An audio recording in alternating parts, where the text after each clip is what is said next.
Let's just fool me once. Shame on. To fool me, we can't get fooled again. Welcome back in to David L. Gray Off Code and Off Script. Got a commentary for today, but first, the sponsors. This show is being sponsored by St. Dominic's Media, crusading for peace through truth. Your source for modern classics on traditional Catholic liturgy and history at stdominicsmedia.com.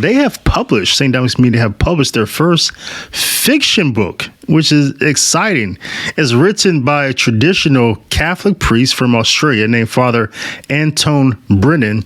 And the amazing story is called The Father.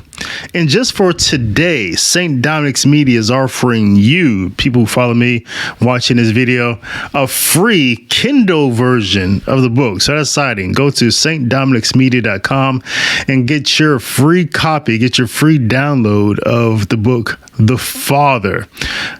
That's at stdominicsmedia.com.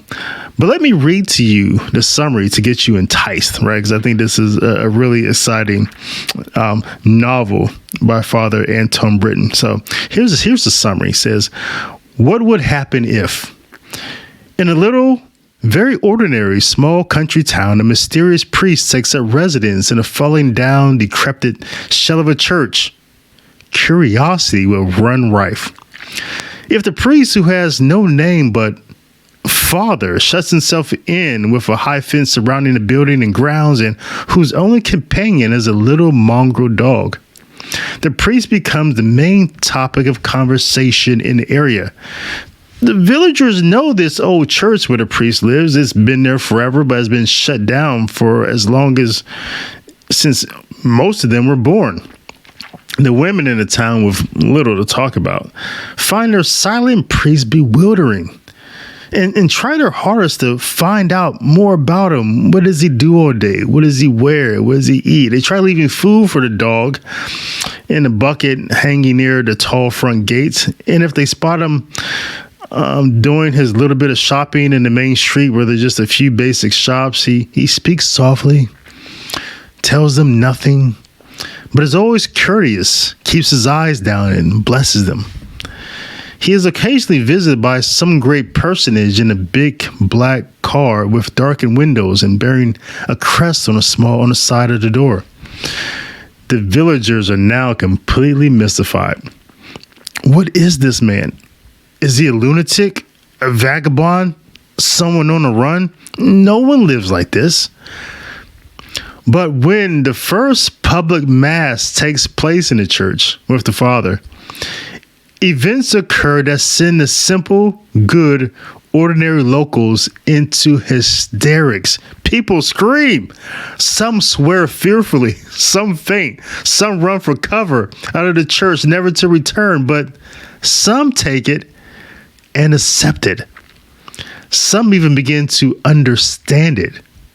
What would you do? What would you do? So that's the plot of The Father.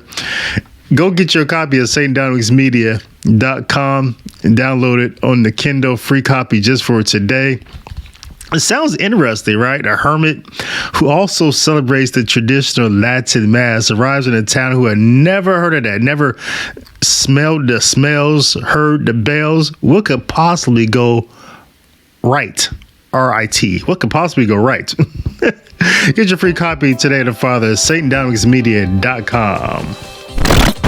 So I ran into this docuseries called Everything's Gonna Be All White. That is premiering on Showtime on February 11, 2022. It's billing itself as a deep dive into America's past, present, through the history through the point of view of so-called people of color. Don't even know what that is, but I'll talk more about that shortly. Everything's going to be all white, claims to marry humor of history and confronts facets of racism, exploitation, discrimination that they say contributed to America's foundation. Basically, this is just really one more multi-million-dollar attempt to reinforce the myth of the historical grievance that Black people should feel grieved about things that we never experienced. And that it's also a reinvestment in the myth of white guilt, that white people should feel bad about things that they never done.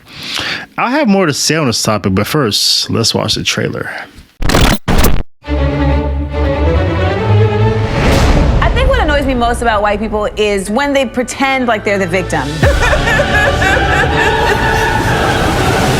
What's also annoying is when they kill us. What is fragile about whiteness when everything has been constructed around it? Every part of who I am has been distorted or criminalized. It's really just a bunch of white lies. We're storming the Capitol! You're not patriots, you're ridiculous. One of the definitions of American whiteness is ignorance. White people, we are not your problem. You are. Should white people today feel any responsibility for slavery? Hell yeah. White Jesus or black Jesus? Jesus was not white. Think of geography. Ain't no way Jesus walked around with blonde hair and blue eyes. White culture fears the end of the world. For us as Native people, the end of the world already happened like multiple times.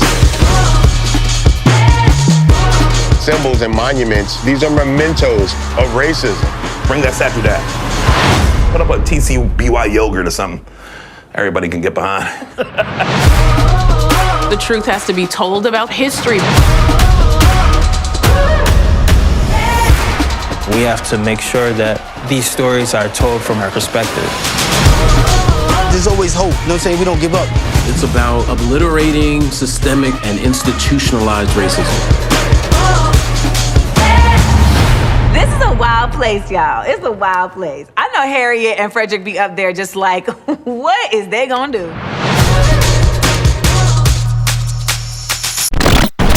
How the trailer ends tells you everything you need to know about this movie. So there's this black woman here sitting in a chair using broken English saying that I know Harriet and Frederick be up there like, what is they going to do? They be up there like, what is they going to do? No. Frederick Douglass was one of America's greatest orators. He was an eloquent speaker, a solid grasp of the English language. Wherever he's at, heaven or hell, he's not saying what is they going to do. What are they going to do? Maybe, right? So it's right off the rip. You know that this docuseries is just nothing but ghetto trash. If you're wondering, and you should be wondering if you have a brain, how is it that nowadays people can lose their careers over anti-black racism, but open anti-white bigotry is okay? No, you can't be an anti-black racist, but yes, an openly anti-white bigot. That's perfectly acceptable. Right? But if you're wondering that, you're on the right path. You're asking the right questions. The people who continue to stir up division and hatred in this country, they're the ones that continue to put out films and docuseries like this. These are the people that are investing billions of dollars every year and keep creating racism and division. They're the ones that want you to know that it is an open season on anti-white bigotry. I say so-called whites, right? I like to say so-called white, right? So-called white bigotry because the whole color line thing is really just imaginary. It is the color line, these ideas that there's a mythical white people. There's this big white race that's in opposition to black races and brown races and yellow races and red races was birthed by white supremacy just in the late 1800s. So the creation of this fictional color line is rooted in racism.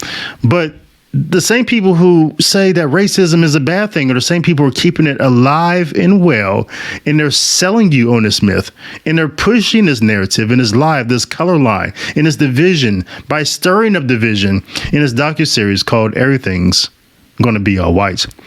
So this series is really just another investment in keeping ignorance, racism, and the lowest common denominator alive. It really is just another financial investment and emotional investment in the myth of the historical grievance. And I'll talk about that. So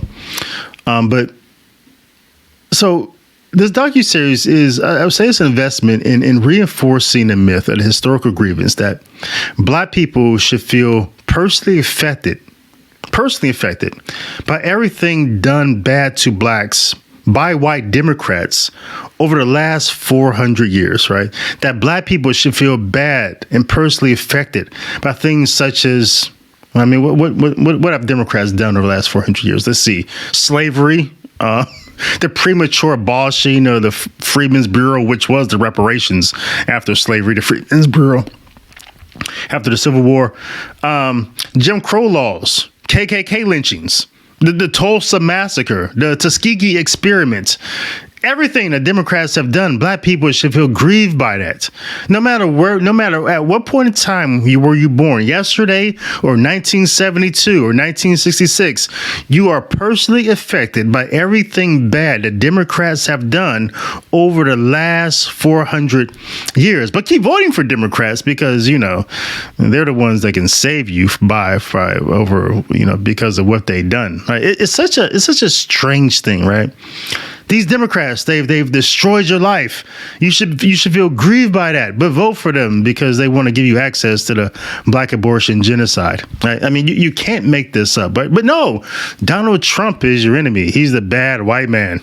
I mean, if you watch the Docuseries, we should count how many times they show Donald Trump and then immediately after they show the Democrats' Confederate flag, right?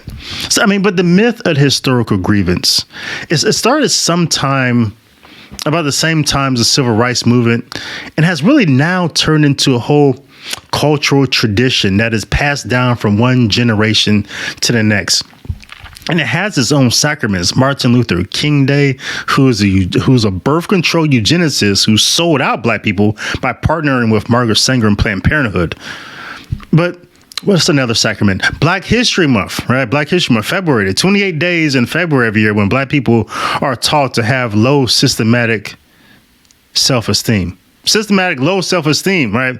That they're taught that their self-worth is so low that they have to look across the Atlantic to be proud, that there's nothing about their history in this country as black people. There's nothing in this country that can make us proud, that we have to look to Africa. We have to look to our ancestors who were sold by their own people to the first people who showed up in a boat. The first Europeans showed up in a boat, sold them. And they were the worst of society, right? They were the criminals, the people who were in debt, in prison, debt traps, in servitude traps, and prisoners of war. So their ancestors took the worst of them and sold them to the first people that showed up in a boat, right?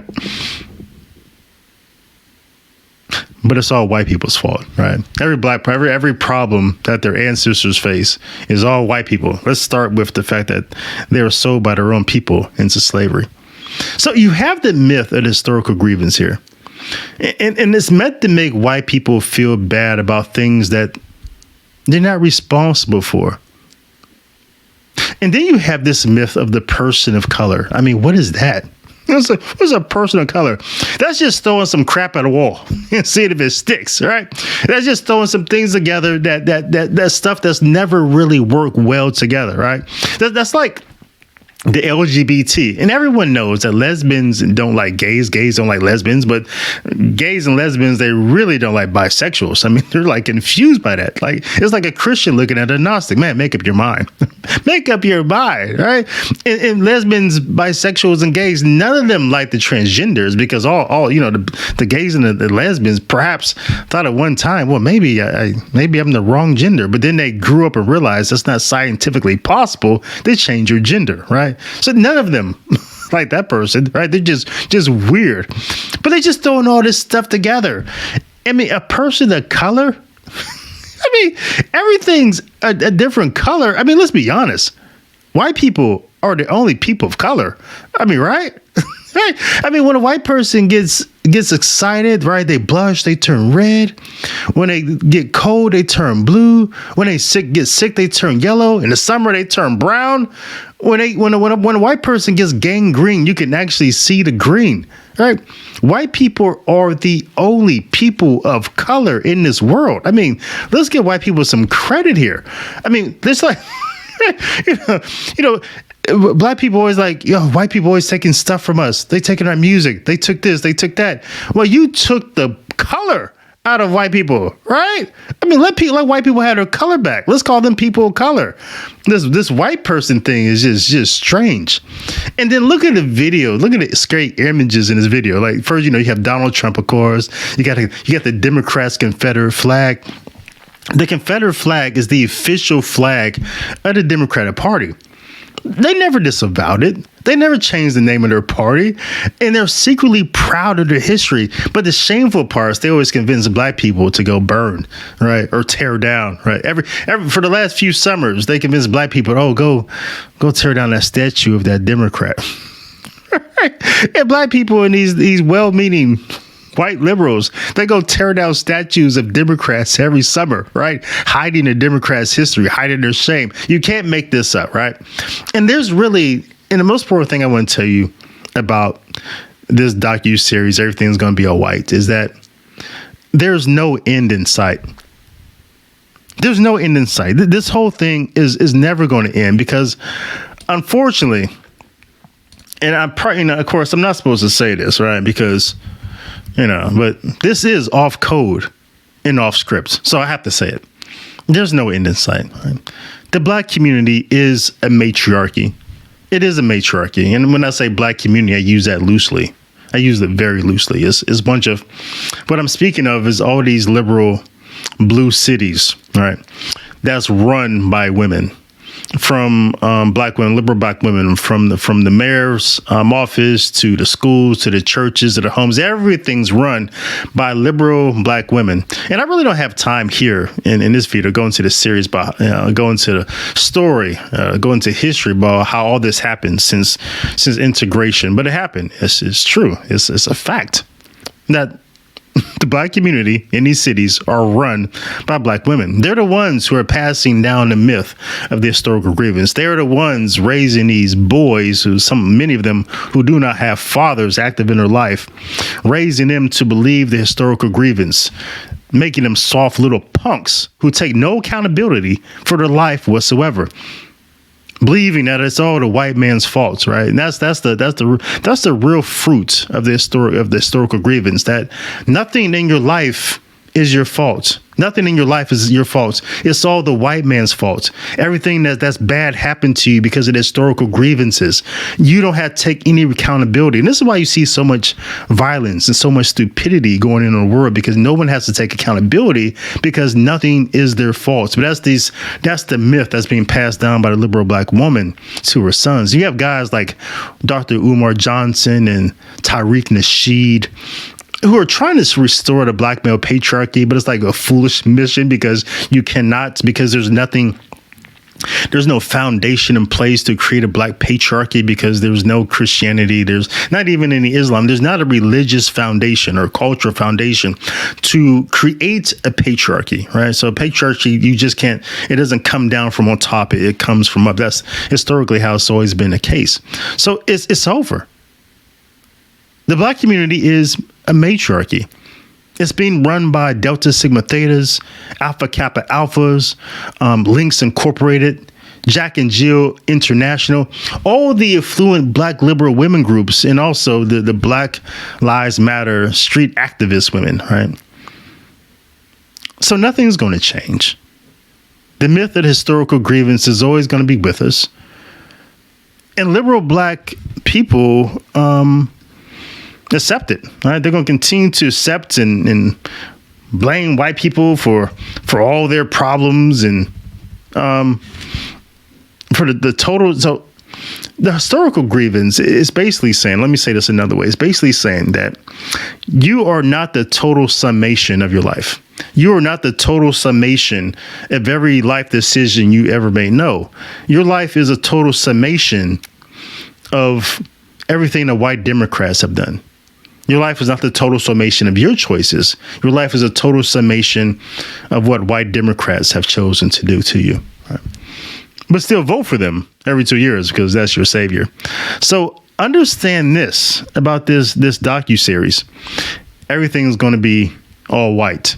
Is nothing more, nothing less than to tell the story that white people are bad and so-called persons of color need to inflict damage upon them.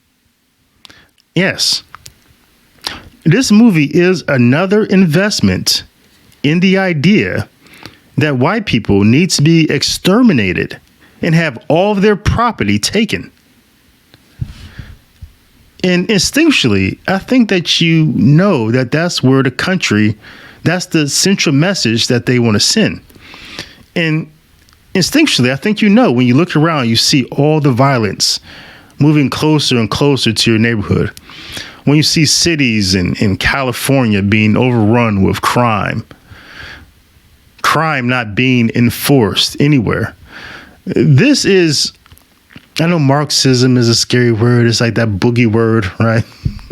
That liberal journalist, right? Always spreading Marxism, right? But really, this is out of the playbook of Marxism. The whole defund the police thing, not enforce criminal law, right? It's all about getting the law out of the place, because the law is the only thing that's protecting the law. The thing that people don't forget about, don't really think about the law. They think law is here to protect people, that police are here to protect the poor. And no, the law and law enforcement is in place to protect wealth and systems to create wealth. That's all it's for. Wealth is there to protect wealth and the systems of wealth creation. That's all that the law is there to protect. And essentially, that's what police are there to protect. That's why you have better police enforcement where there's more wealth. And you have better schools where there's people in those schools who are expected to be wealth producers rather than dependents upon the system. Everything is better where there's more wealth, better hospitals, everything. Because that's what the law is built to do, to protect wealth, protect the wealthy, and protect the systems whereby we create wealth. So what Marxism wants to do is wants to tear that down. And so to do that, you have to restructure the law, and you also have to defund the police, right? You have to get the police out of the way. Once the law is restructured, or law isn't being enforced, and the police are out of the way, they can then come after wealth. They can then make new laws to attack wealth.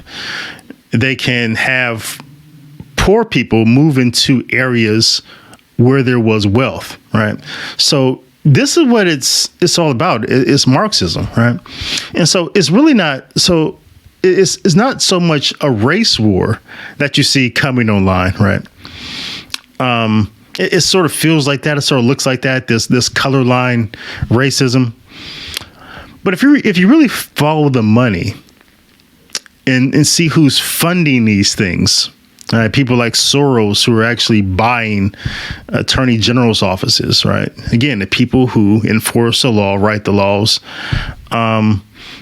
If you follow the money behind these things, you'll see that the people, it's the same people, right? It's Marxists, and they're coming after you and your property. Now, as Christians, I mean, this is something that concerns us, but at the same time, we recognize that this is not our home, right? We're just on a pilgrimage, right? We embrace suffering. There's grace through suffering, right? But at the same time, especially as men, we have a duty to protect our household. So these are things we have to be aware of as we see these people just flooding in, and laws not being enforced. Eventually, it comes to your door, right? No matter how big your fence is, eventually comes to your door. So these are things you have to be concerned about. And so that's why we're concerned about them. But this is what this docuseries is all about. Don't think it's about anything else. It's just more of that narrative, more of that agenda to destroy America. And that's all I know about that for now. Arf. Hounds of heaven.